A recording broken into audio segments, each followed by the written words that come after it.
Good afternoon. Today's topic is alveolar bone. For introduction, it forms when the alveolar process or alveolar bone it forms when the tooth erupt to provide the osseous attachment to forming the periodontal ligament. It disappears gradually after the tooth that is lost. And since the annular process that develop and undergo the remodeling with the tooth formation and the eruption, they are the tooth dependent bone structures. What is the definition of alveolar bone? Alveolar bone is that part of a maxilla and the mandible that forms that contains the alveoli or sockets of a teeth and supports the teeth. The alveolar socket is the cavity within the alveolar bone in which the root of a tooth that is held by a periodontal ligament. If the tooth are lost, the alveolar process disappears. A blue shade part that is called as the alveolar process. Then what are the structures of the alveolar process? The adult alveolar process is composed of two parts. That is first, that is the alveolar bone proper, and the second one that is the supporting bone.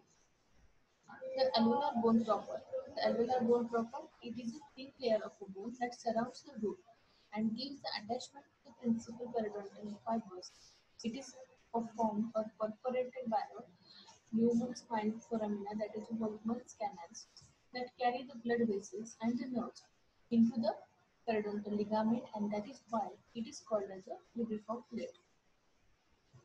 The term lamina dura is given to this layer of a bone from its dense ray opaque appearance in the X-ray. The supporting annular bone, the supporting annular bone that consists of two parts, that is the cortical plates, which are made up of a compact bone, and the spongy or the cancellous bone, which feeds the area between these plates and the annular bone proper. This is the annular bone proper, and this is the spongy area that is made up of a cancellous bone, and this is also called as a cortical plates. The cortical plates of alveolar processes are continuous with the labial and the lingual cortical plates of the maxilla and the mandible. You can see in diagram that it is a continuation of maxilla and the mandibular cortical plates. Generally, they are thinner in the maxilla than in the mandible. In the region of the anterior teeth of both the jaws, the cortical plates are very thin and fused directly with the alveolar bone proper, with no spongy bone in between. As there is a very thin cortical bony plates which are present in the anterior teeth, there are absence of a spongy bone in the anterior teeth region, while in the posterior teeth region, there is a spongy bone that is present. They are the thickest in the premolar and the molar region, where the lingual plate it is thicker than the buccal bone. In the region of the mandibular or molar region, the lingual plates are very thinner than the buccal bone because of the more bone, that is spongy bone, which is present on the lingual side. Then the spongy or the cancellous bone, it is found between the alveolar bone proper and the cortical plates and between the alveolar bone proper of the adjacent socket. Its degree of development is related to the forces of mastication, and it is absent in the anterior region of both the jaws, where the outer wall of a tooth sockets is very thin.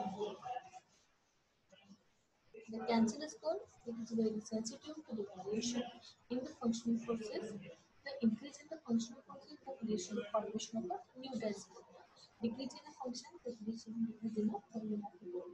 This can be observed in the cancellous bone of a teeth which have lost their antagonism. Where the cancellous bone around the alveolus is reduced and the trabecule becomes less numerous and very thin. Then we are going to see how the development of an alveolar bone that occurs. Near the end of the second month of the intraocular line, the outer and the inner plates of the body of a maxilla and the mandible grow in a vertical direction, forming a groove that is open towards the oral cavity. The two gems are contained in this groove. Gradually, bony septa develop between the adjacent root joints.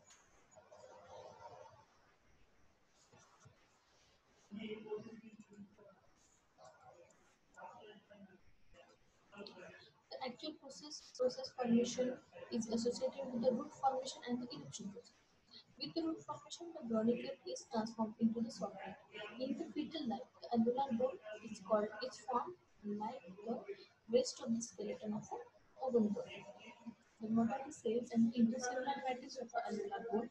The osteoblasts are the cells that produce the organic matrix of a bone, are differentiated from the pluripotent follicle cells. The alveolar bone is formed during the fetal growth by intramembranous ossification. It is a MCQ question that is commonly asked how the ulnar bone that is formed. And it consists of the calcified matrix with the osteocytes enclosed within the space that is called as a meconium. The bone growth that occurs by apposition of an organic matrix that is associated with the osteoblast. And the bone that mostly consists of two-thirds of the inorganic matter and the one-third of the organic matter. What are the inorganic matter contents? Principally, it is made up of minerals, different minerals like calcium, phosphate, hydroxide, carbonate, citrate, and the trace amount of the other ions such as the other names.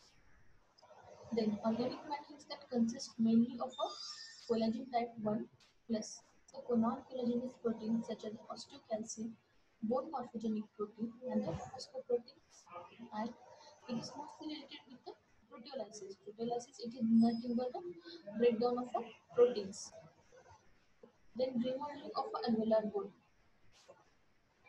Remodeling of alveolar bone, how it occurs, is the major pathway of a bony changes in shape, resistance to forces, repair of wounds, calcium and decay of phosphate homeostasis in the body.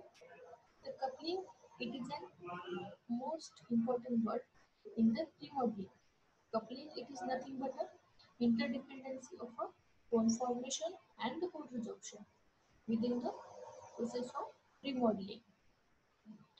The bone remodeling that involves the coordination of activities of a cell from the two distinct lineages, that is the osteoblasts and the osteoclasts, which form and resorbs the mineralized connective tissues of the bone. And the regulation of a bone remodeling is very complex process.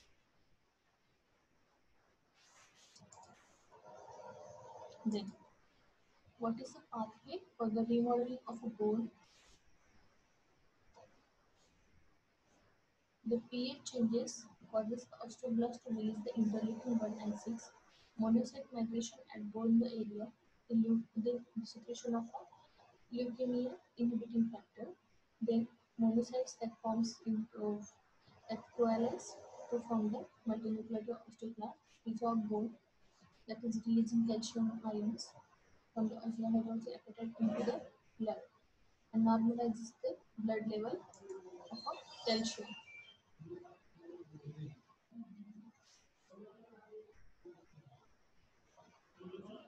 The breakdown of collagen from the organic matrix releases the various substances which are covalently bound to the collagen, and this is the stimulus the differentiation of osteoblasts. We ultimately deposit the bone. The interdependence of osteoblast and osteoclast that is called as a coupling action. The bone resorption is the complex process that morphologically related to the appearance of the eroded bone surfaces and the large multinucleated cells.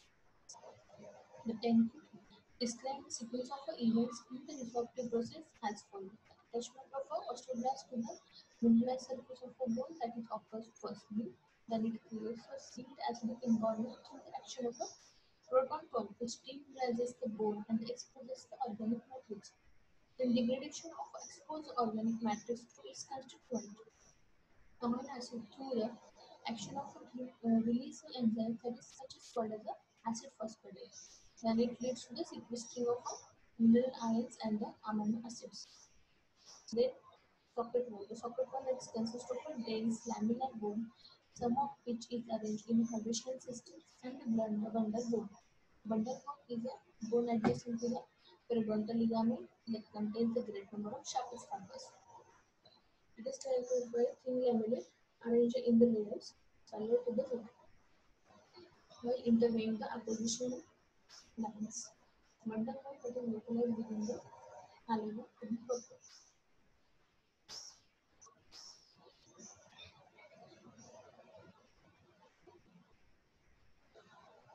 In this diagram, we can see there is epithelial attachment, the gingival surface area, the lamina dura, that appears as a dense radio opaque line around the tooth. Then spongy bone that is present in the two corticoids. It is a lingual corticoid. So this is a gingival surface, the gingival line, the gingiva, imaginary gingiva, the gingiva, mucogingival junction, local.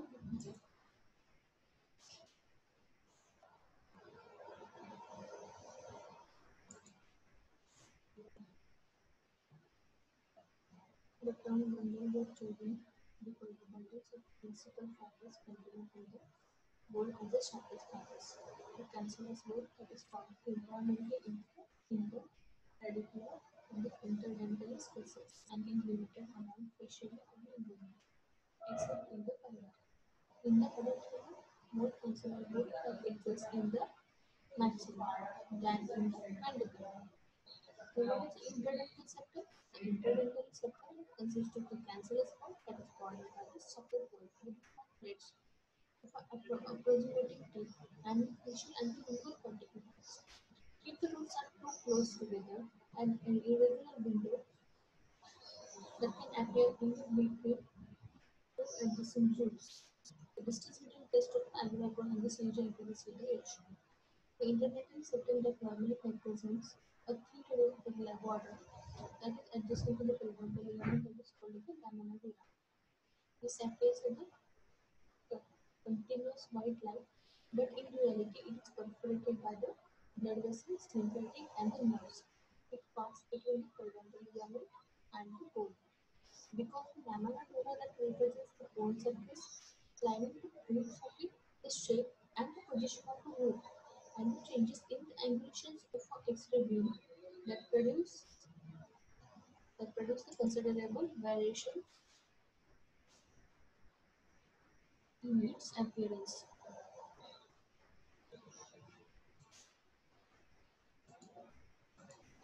Then there are two types of the bone marrow are present. That is the red bone marrow and white yellow bone marrow. Red bone marrow that is entered on the neuron, ribs that is commonly found in the rib, sternum, vertebrae, skull, and the humerus, and the hemiphysis that is the main importance of the red bone marrow. Then yellow fatty acid as bone marrow that is common in the adults. The red marrow that found sometimes in the maxillary tuberosity and synthesis and the angular fairness. This is the storage of energy. Alveolar bone button that appears as a radiopaque or the white line adjacent to the bone, and these are separated from it by the radiolucent line that is a dark line representing the space of the periodontal ligament. The supporting bone or the bone clavicle alveolar process is classified into the two main groups cycle, that is the interdental and the interradicular clavicular. Clavicular and the horizontal ladder-like arrangement. This type is more narrow, more cellular, mandible. The interdental and the interradicular clavicle are more numerous, delicate, and irregularly arranged. This type is more similar maxilla. Commercial topography, the bone contour that normally conforms to the prominence of a roots with the intervening vertical depressions that goes towards the margin. The height and the thickness of the facial and the lingual units are affected by alignment of the teeth, angulation of the root to the bone, and the operating forces.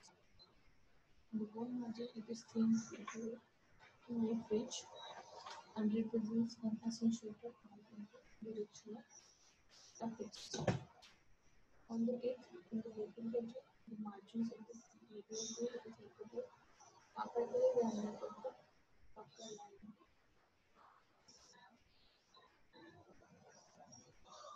The illustration and the isolated areas in which the root is denuded of bone. and the root surface is covered only by periosteum and the alveolar bone and gingival margin at under the fenestration.